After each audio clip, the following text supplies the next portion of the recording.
Fala aí, galera. Aqui é o professor Thiago com mais uma aula para vocês. Hoje a gente não vai falar sobre álgebra, a gente vai falar sobre geometria. Especificamente, a gente vai falar sobre áreas e perímetros, que é um assunto, de novo, importantíssimo, que cai muito nas provas, e vocês precisam saber no pé da letra cada uma dessas, entre aspas, formulazinhas, para vocês conseguirem responder as questões com velocidade e precisão. Então vamos lá. Vamos começar pelo mais simples de todos. O quadrado, eu acho. Eu acho que esse é o mais simples de todos. Na verdade, a gente pode começar pela linha reta. A linha reta não tem muita graça, né? Se a gente desenhasse uma linha reta, não tem muito o que falar sobre essa linha, a não ser o comprimento, né? Se a gente começar a colocar essa linha reta em, por exemplo, um plano cartesiano, aí a gente pode começar a falar de inclinação, de o momento em que ela corta o eixo y e coisas desse tipo. Mas se a gente estiver falando simplesmente de uma linha reta, não tem muita coisa que falar, senão o tamanho dessa linha, né? O comprimento dela. Isso não chega a ser um perímetro. A gente pode falar, por exemplo, que essa linha tem 10 centímetros.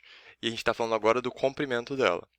Só que quando a gente está falando de uma figura geométrica fechada, ou seja, uma figura geométrica que começa em algum lugar e ela continua para outro lado e termina aqui, por exemplo, a gente pode falar agora do comprimento dessa linha daqui que tem 10 centímetros, dessa linha daqui que tem 10 centímetros, mais essa linha que pode ter 3 centímetros, por exemplo, essa que tem 2 centímetros e essa daqui que tem 11 centímetros, por exemplo.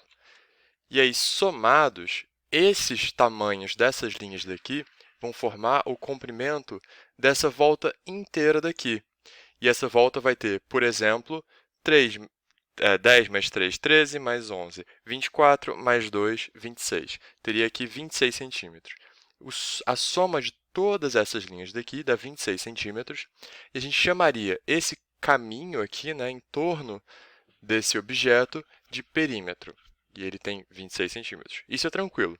Agora, quando a gente vai falar, por exemplo, da área desse objeto daqui, já fica um pouquinho pior, porque se a gente não tem nenhuma referência desses ângulos, se a gente não tem nenhuma referência, por exemplo, de como que esse objeto está colocado em um plano cartesiano, ou alguns quadrados dentro dele para a gente ter noção de como que essa área está sendo preenchida, fica muito difícil de dizer qual é a área do objeto.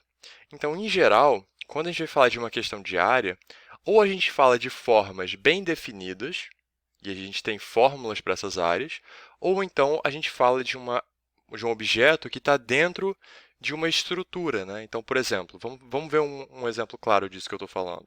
O que eu estava falando para vocês era basicamente o seguinte: a gente sabe calcular a área e o perímetro de algumas figuras muito específicas. Por exemplo, o círculo, a gente sabe calcular a área e o perímetro do círculo, existem fórmulas para isso. A gente sabe calcular a área e o perímetro de um retângulo ou de um quadrado. Agora, quando a gente tem uma figura um pouquinho mais abstrata, mas que ela é desenhada dentro de um objeto quadriculado, por exemplo, esse quadriculado que eu coloquei aqui para vocês, se eu pegasse aqui esse ponto aqui, traçasse uma linha para cá, depois traçasse uma linha para cá, agora uma linha para baixo, fazer tipo uma casinha, né? Depois pegar essa linha, trazê-la para cá e essa linha para cá. Se eu pedisse para vocês calcularem a área desse objeto, por mais que ele não seja um objeto assim necessariamente conhecido, esse formato de casa, né, ele não tem um nome específico, a gente pode dizer que ele é, por exemplo, um pentágono irregular, mas a gente não tem uma fórmula para essa área. Só que como ele está sendo desenhado especificamente em um quadriculado, em um plano cartesiano, se você quiser, a gente pode chamar, por exemplo, aqui, ó, esse tamanho aqui do quadrado de uma unidade e essa altura aqui de uma unidade também. E se ele tem um comprimento de uma unidade aqui e uma altura de uma unidade, né, uma base de 1 e uma altura de 1, a gente pode ver aqui que ele vai ter 1, 2, 3, 4 unidades de altura, 1, 2, 3, 4, 5, 6, 7, 8, 9 unidades de comprimento. E a gente pode dividir aqui essa casinha em dois objetos que a gente conhece. A gente pode dividir ela em uma parte que vai ser esse retângulo, que é 4 por 9, né? E esse outro triângulo daqui, que tem base 9, né? E a altura que eu consigo ver aqui, ó, 1, 2, 3, né? 3 unidades. Ele tem altura 3. Essa altura aqui do triângulo é 13 unidades. E a gente também sabe qual é a fórmula da área do triângulo, e a gente pode usar essas coisas que a gente conhece para calcular qual que é a área da casa. Então, desse desenho específico daqui, seria, por exemplo, 4 vezes 9, que vai me dar a área desse retângulo aqui, mais a área do triângulo qual é? A área do triângulo é base vezes altura dividido por 2. Então, 9 vezes 3 dividido por 2. Isso aqui daria especificamente a área dessa casa para a gente. Não vai dar um número inteiro, porque aqui eu vou ter um número ímpar, né? Que vai ser 27 dividido por 2. Mas não tem problema. Então, eu vou ficar aqui com... Se quiser, eu posso colocar o 9 em evidência para fazer essa conta, mas eu acho que não tem necessidade, né? É mais fácil só fazer a conta nesse caso. Aqui eu vou ter 36 mais 27 dividido por 2. 27 dividido por 2 é a mesma coisa que 26 dividido por 2 mais meio. Então, 26 dividido por 2 dá 13. Então, isso vai dar 13,5. Né? Então, 13,5 vai ser a área desse triângulo aqui, que é a parte do telhado da casa, e 36 vai ser a área desse retângulo aqui, que é meio que a base da casa. Né? Então, somando esses dois, a gente teria que a área desse objeto seria 49,5 unidades de área. Né? Ou então, é porque aqui a gente não tem uma unidade específica, porque a gente não falou, por exemplo, que isso aqui é 1 centímetro ou uma unidade específica. Né? A gente não deu nome para esse 1 aqui. Pode ser metro, pode ser centímetro, pode ser quilômetro. A gente não sabe. Então, se eu fosse escrever isso aqui numa prova, eu colocaria assim, ó, UA, com pontinhos aqui, para indicar unidade de área, porque a gente não tem uma unidade específica. Se eu tivesse falado aqui que isso aqui está em centímetros, que esse 1 está em centímetros, em vez de escrever unidade de área, eu colocaria aqui centímetros quadrados, porque justamente todos os tamanhos da minha figura foram me dados em centímetros. Então, esse 4 aqui, na verdade, é 4 centímetros. E esse 9 também é 9 centímetros. Quando eu multiplico 4 centímetros vezes 9 centímetros, eu obtenho 36 centímetros ao quadrado, porque o centímetros também vai multiplicar com centímetros. É quase como se isso aqui fosse 4x vezes 9x. Você trata as unidades como se fossem letras ou incógnitas, e aí você multiplica elas por elas mesmas e elas vão ficar ao quadrado. Ok? Então, isso aqui seria 36 centímetros. Da mesma forma que isso aqui é 9 centímetros de base, vezes 3 centímetros de altura, e você vai ficar com uma unidade que é 13,5 centímetros ao quadrado. E aí, duas coisas que são em centímetros ao quadrado somadas vão continuar sendo, depois da soma, em centímetros ao quadrado. Ok? Então, eu falei para vocês que a gente tem algumas áreas que a gente conhece quais são as fórmulas, né? Vamos escrever agora uma listinha com quais são essas figuras que a gente tem que lembrar quais são as fórmulas das suas áreas, ok? Então, essas figuras importantes que eu estou falando para vocês são as seguintes: o retângulo e o paralelogramo, o triângulo e o círculo. O que a gente precisa saber sobre essas figuras? Bom, o retângulo ele é um objeto formado por 4 linhas retas que fazem 90 graus entre si, sendo que duas delas vão ter um tamanho A e duas delas vão ter um tamanho B. Então, por exemplo, nesse caso que eu desenhei aqui, essas duas linhas aqui são iguais, que elas têm um tamanho A, e essas duas aqui são iguais, elas têm um tamanho B.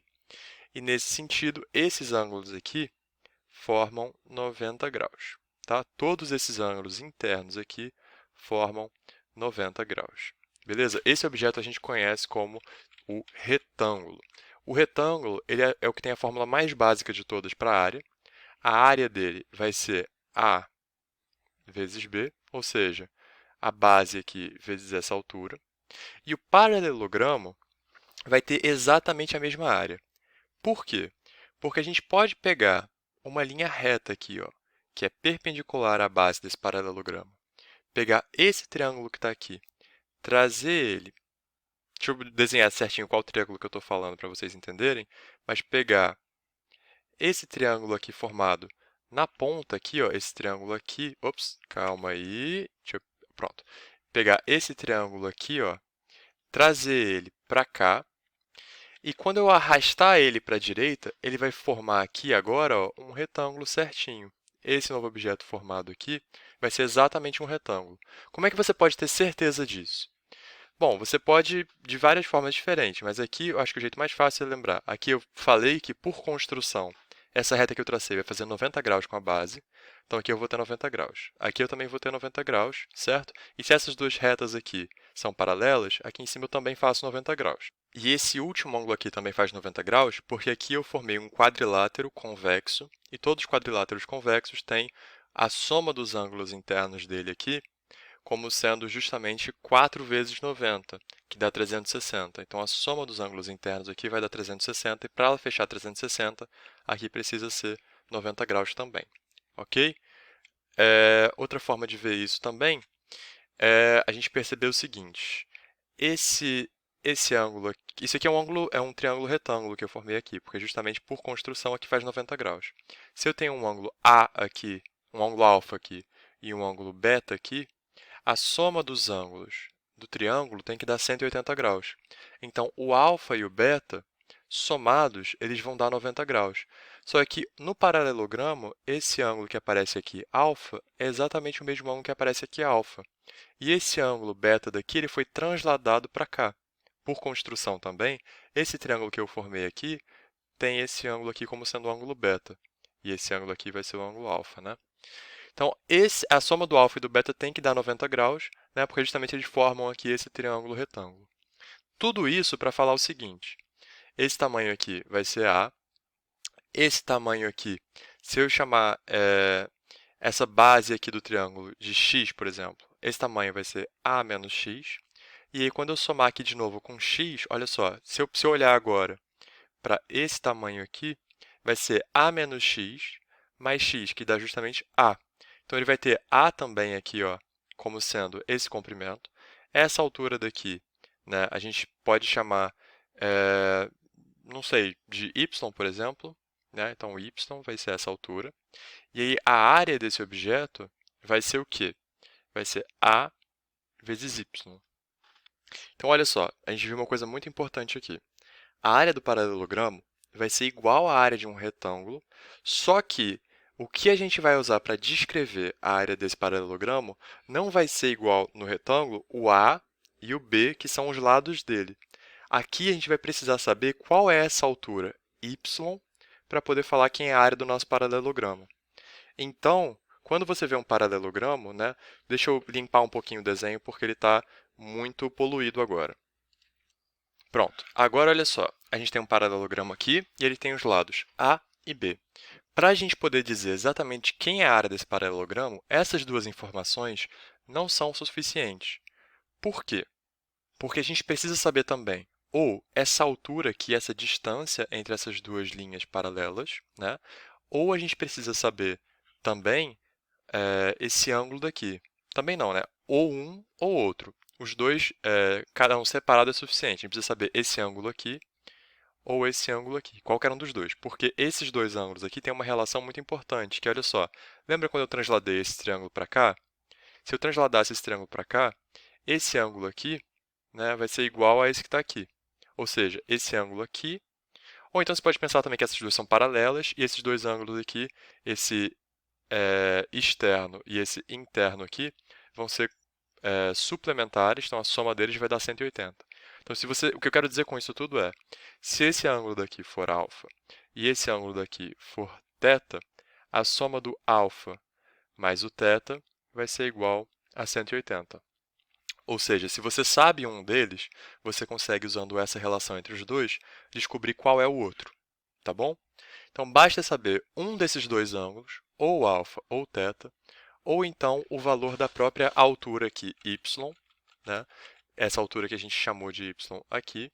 E aí, a fórmula dessa área daqui vai ser A vezes y. Tá? Uma coisa que você pode reparar também é que se a gente souber a outra altura, né? Se a gente souber a distância entre essas duas retas aqui, a gente também pode, usando essa base b aqui, determinar qual é essa altura, que seria uma coisa do tipo b vezes x. E aí, quem é o x? O x ele é um pouquinho complicado de desenhar, mas a gente faz o seguinte, ó. Eu vou pegar esse paralelogramo aqui, eu vou copiar ele e eu vou girar ele um pouquinho. Ó. Quando eu girar ele, eu vou girar até o b ficar na base. Então, agora o b é a nossa base e o a é essa nossa diagonal. Então, agora que a gente botou o b na nossa base, a gente vai pegar uma linha reta e a gente vai prolongar a nossa base aqui, ó, só um pouquinho, perdão, uma linha paralela a esse b aqui, a gente vai prolongar ela um pouquinho, para poder descer daqui, ó, desse vértice aqui, uma altura.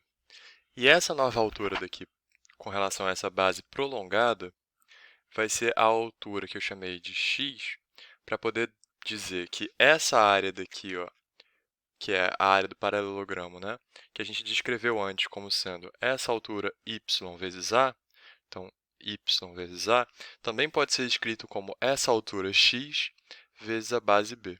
Então, isso aqui também posso escrever como sendo a base b vezes a altura x. E essas duas coisas vão ser vão ser iguais, né? Então, eu tenho y vezes a, que é essa altura, vezes essa base, que vai me dar essa área. Ou então, eu tenho essa altura x vezes essa base b, que vai me dar, de novo, essa mesma área daqui, né? Essas duas figuras aqui têm a mesma área, eu só girei elas. E girar nunca vai mudar a área da figura, tá bom? Quanto ao perímetro, de novo, é só somar os lados, né? Então, aqui o perímetro do retângulo seria 2a mais 2b, e o do paralelogramo também vai ser 2a mais 2b. Enquanto que a área do retângulo vai ser a vezes b, e no paralelogramo vai ser a vezes y, ou então b vezes x, sendo que o y e o x são essas linhas que fazem 90 graus com a base, que a gente tem que construir, né, e saber quem é essa linha, ou então usar um pouco de trigonometria, conhecendo esse ângulo daqui, e usando esse triângulo retângulo, a gente pode usar, por exemplo, Pitágoras, ou alguma coisa assim, para encontrar quem é essa altura daqui, tá bom? Mas, em geral, a gente vai ter que acabar usando trigonometria, porque a gente vai saber quem é uma dos lados, né, que vai ser a hipotenusa. A gente vai saber quem é esse ângulo daqui. E a gente vai ter que encontrar quem é essa altura. Para isso, a gente teria que usar uma relação trigonométrica de tangente ou cotangente, ok? Para o triângulo, é muito tranquilo também. A gente pode pegar qualquer triângulo que a gente conheça a base e qualquer altura, né? Então, se a gente conhece os lados do triângulo, a gente conhece o perímetro, né? O perímetro do triângulo vai ser a soma desses lados aqui, A, B e C, né? Vai ser A mais B mais C. E, é claro, alguns triângulos que têm propriedades especiais com relação aos lados serem iguais ou aos ângulos serem iguais, vão ter propriedades que vão facilitar a gente calcular esse perímetro ou a área. A área do triângulo vai ser alguma altura daqui, ó, se eu pegar, por exemplo, se eu conhecer a base B e eu pegar a altura, o que é a altura? A altura é uma reta que sai de um vértice e chega perpendicular. Então, a coisa mais importante para você saber de uma altura é que ela vai sempre chegar perpendicular à base, né? Então, ela vai sair do vértice oposto à base, está aqui o vértice oposto à base, e ela vai chegar perpendicular a essa base, ok? Então, aqui ela vai fazer 90 graus. Se a gente conhece essa altura h aqui, a gente sabe que a área do triângulo vai ser a base b vezes a altura h dividido por 2. A gente pode ver isso copiando esse triângulo daqui, invertendo ele de cabeça para baixo e colocando ele aqui, ó, e formando um paralelogramo, tá? Se a gente formar esse paralelogramo aqui, a gente pode ver que a área desse triângulo aqui vai ser igual à área do paralelogramo dividido por 2, porque eu só peguei metade desse paralelogramo aqui. Então, quando eu completo esse paralelogramo aqui, a área do paralelogramo vai ser b vezes a altura h, igual a gente acabou de ver, né? Aqui, por exemplo, b vezes x, né? Só que nesse caso x seria essa altura h. E aí, quando a gente tem essa área do paralelogramo aqui, como sendo b vezes h, e eu vejo aqui que esse paralelogramo pode ser dividido em dois triângulos iguais, que são esses dois aqui, e é justamente o triângulo que eu quero calcular a área, eu posso dizer que a área do triângulo vai ser esse b vezes x, né, esse b vezes h, dividido por 2, tá bom? Ok, então com isso a gente conclui o triângulo. O triângulo, obviamente, se você tiver um triângulo, um triângulo equilátero, você vai ter uma fórmula específica para saber quem é essa área dele, baseado simplesmente em um lado. Você não vai precisar saber a altura, Porque existe uma forma de calcular a altura a partir das propriedades do triângulo equilátero, por exemplo. E aí eu poderia dizer que, para o triângulo equilátero, a área do triângulo equilátero vai ser igual a raiz de 3 vezes L ao quadrado sobre 4, por exemplo. Isso aqui seria a área do triângulo equilátero. E L vai ser o lado desse triângulo equilátero. Como todos os lados têm lado L, a altura vai ficar em função desse lado L. E aí, por isso a gente consegue escrever a área desse triângulo apenas como L ao quadrado vezes raiz de 3 sobre 4. Mas, enfim, essa é uma fórmula aqui que é importante, mas que eu acredito que vocês conseguem chegar assim, fazendo contas usando as propriedades do triângulo equilátero. Como é que vocês fariam isso? Dá para fazer simplesmente com Pitágoras. Na aula de Pitágoras, eu mostrei para vocês como que a gente chega nessa fórmula daqui. Como que, sabendo justamente qual é o lado de todos os lados e sabendo o ângulo de 60 graus que existe, a gente pode calcular por Pitágoras o tamanho da altura, e sabendo a altura, a gente multiplica pela base L e a gente divide por 2 para encontrar a área, tá bom? Então, para quem não lembra ou para quem quer rever, volta na aula de Pitágoras, dá uma olhadinha que eu explico isso com muita calma, ok? Por último, vamos falar do círculo. O círculo, ele é o conjunto de pontos equidistantes a um outro ponto. Ou seja, se eu tenho aqui o centro do meu círculo, né, e eu pego um raio r, ou seja, se eu pego uma distância, por exemplo, de 10 centímetros, quando r for igual a 10 centímetros, e eu dou uma volta em torno desse ponto central aqui, esse conjunto de pontos aqui em volta desse meu centro vai ser a minha circunferência. E a circunferência, ela tem uma fórmula específica, né? A gente fala que, em função do raio, o perímetro da circunferência vai ser igual a 2πr. Então, o perímetro vai ser igual a 2πr, e a área dela também tem uma fórmula, que é igual a πr ao quadrado. Repare o seguinte, aqui, ó, 2π não é um comprimento, isso aqui não é um tamanho, tá? Isso aqui é só um número. Da mesma forma que π também é só um número. A única coisa que vai carregar a unidade aqui é o r. Se o r estiver em centímetro, por exemplo, aqui eu tenho só centímetro. Sendo que na área eu tenho r ao quadrado. Então, se r for 10 centímetros, de novo, eu vou ter 10 centímetros ao quadrado. Então, isso aqui vai ficar 10 ao quadrado vezes centímetro ao quadrado. Sempre que você vê uma multiplicação de dois comprimentos, por exemplo, a vezes b, ou a vezes y, ou então aqui b vezes h, você vai estar falando de dois comprimentos multiplicados que vão dar uma área. Ou seja, sempre que você tiver uma multiplicação de duas unidades que têm grandeza de comprimento, você vai estar trabalhando com uma área. Aqui é muito fácil saber qual que é a área e qual que é o perímetro, porque aqui eu tenho r ao quadrado, que é r vezes r. Então, se eu tenho um produto de um comprimento com outro comprimento, por mais que eles sejam o mesmo, isso vai me dar, obviamente, uma área, tá bom? Quando eu tiver um comprimento apenas, no caso 2πr, eu vou estar falando de um perímetro, ok? E para o círculo, tem uma coisa que a gente precisa saber também, que é o que a gente chama de setor circular.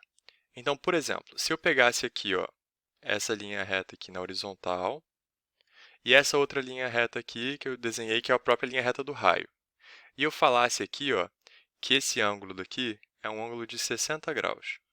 Vocês conseguiriam me dizer qual que é o tamanho desse arco de circunferência aqui, ó? O arco de circunferência é esse pedacinho de circunferência, né, que está sendo limitado por esses dois raios aqui que eu tracei, que tem 60 graus entre eles.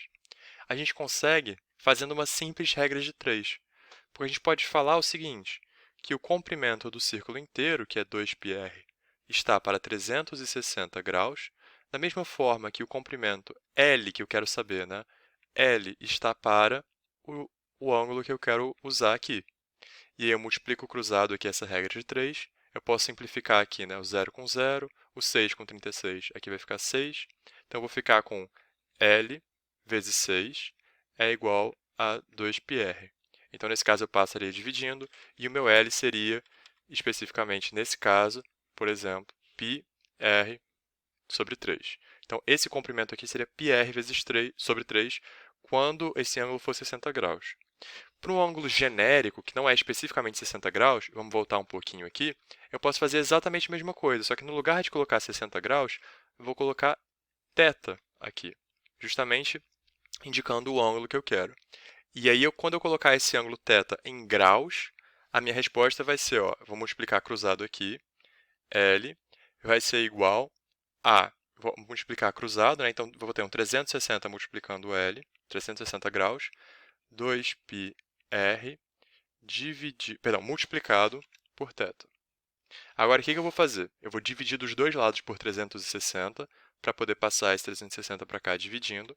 E eu vou ficar com L é igual a 2πr vezes θ dividido por 360. Então, eu vou ficar com L é igual a 2πr sobre 360. E isso aqui vezes o θ. Quando eu colocar o θ em graus, tá? Lembrando aqui que esse θ vai ter que estar em graus, eu vou obter o tamanho desse comprimento L aqui, ok? Quando a gente está falando em uma outra unidade de ângulos que chama radiano, essa conta vai ficar um pouco diferente aqui. A gente usa muito radiano porque essa fórmula daqui fica mais fácil e porque os radianos eles são uma medida natural de ângulo. Como assim? O que é um radiano? Radiano, né, se escreve radiano, radiano. Na calculadora de vocês, ele aparece como rad. Às vezes vocês podem escrever um ângulo como radianos, assim, rad, né? E por que ele é legal?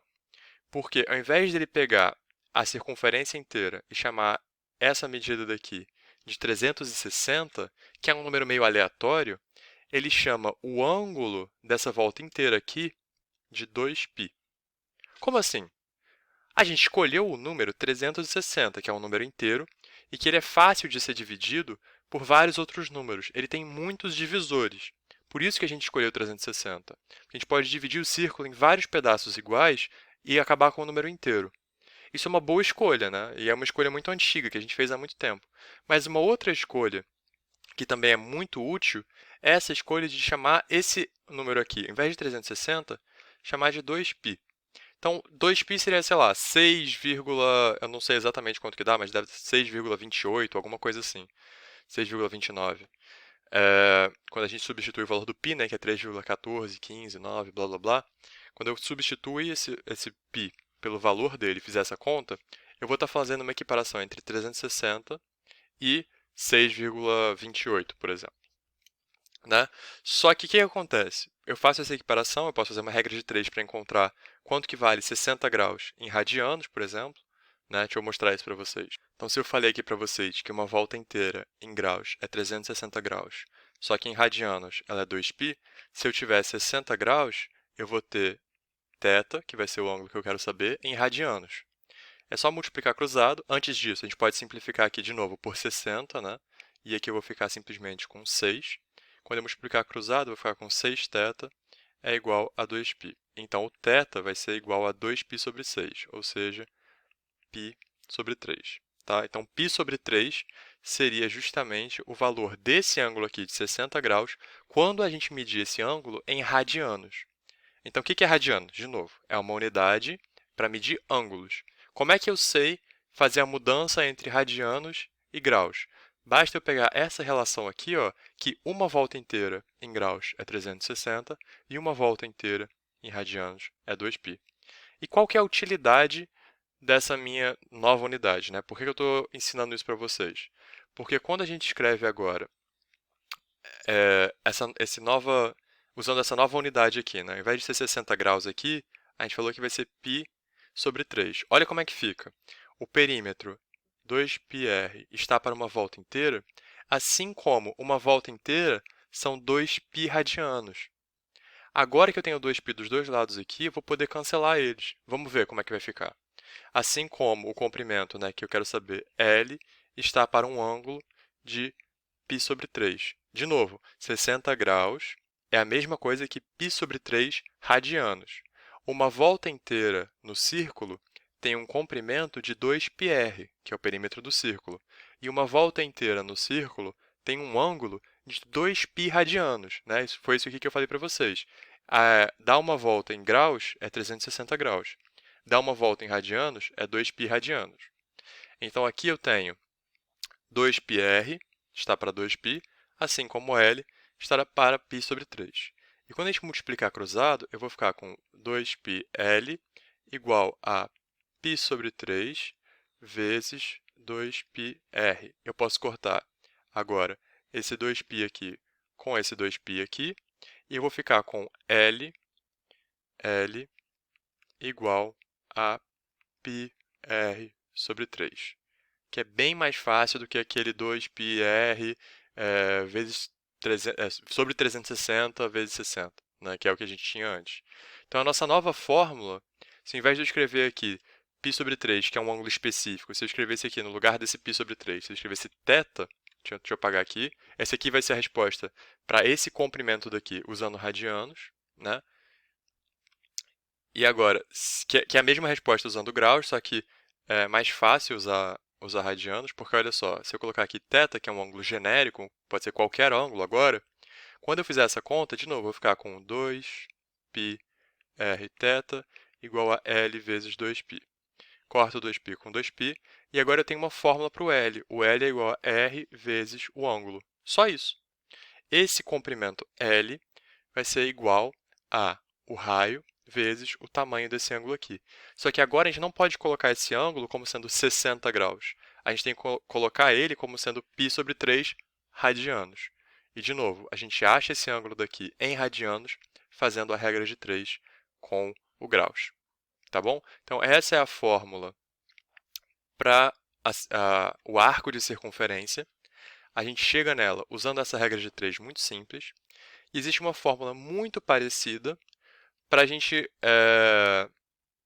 calcular a área desse setor circular. Então, a gente calculou, né, o comprimento, mas para calcular a área é exatamente a mesma coisa.